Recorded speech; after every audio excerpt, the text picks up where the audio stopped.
Seven और drugs तस्करी के मामले में जेल में बंद रिया चक्रवर्ती जेल में भले ही अपनी बनाई कहानियों के दम पर जेल से निकलना चाहती हो, लेकिन सच के सामने आने के बाद रिया की कहानियां थोड़ी फीकी हो गई हैं।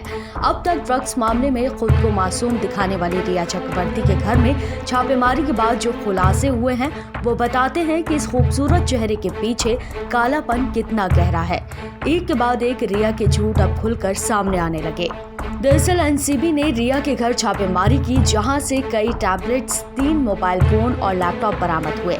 लेकिन सबसे हैरान करने वाला जो खुलासा हुआ वो केवल एक मोबाइल फोन के डाटा को ही खंगालने से हो गया। ये नंबर रिया की मां के नाम से रजिस्टर्ड था, जिसमें से काफी डाटा डिलीट कर दिया गया था। लेकिन सच नीले आसमान की तरह है, जिस पर भले ही बादल छा सकते हैं लेकिन सच कभी फीका नहीं पड़ सकता।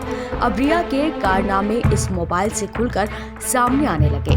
खबर आगे बढ़ाएं उससे पहले आप कर लें चैनल को सब्सक्राइब और साथ ही बेल आइकन प्रेस करना ना भूलें ताकि हर अपडेट आप तक पहुंच पाए। दरअसल मोबाइल की छानबीन से पता चला कि रिया ड्रग्स का सारा कारोबार अपनी मां के मोबाइल से ही करती थी।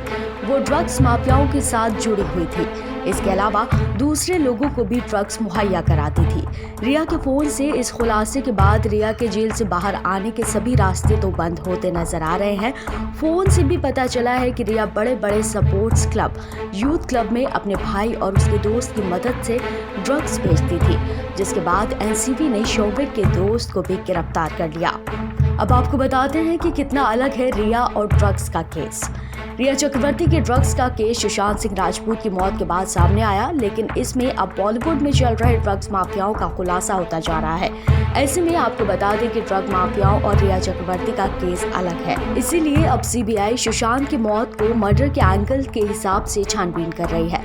इतना ही नहीं, सीबीआई का ये भी मानना है कि सुशांत की मौत उनकी मैनेजर दिशा सालियान की मौत के कनेक्शन एक ही है। ऐसे में एक तरफ सुशांत की मौत को लेकर रिया आरोपी मानी जा रही है, तो वहीं ड्रग्स माफियाओं के साथ रिया का कनेक्शन रिया के साथ साथ पूरे बॉलीवुड को किस गिरफ्त में ले जाने वाला है, इसका इंतजार सभी को है।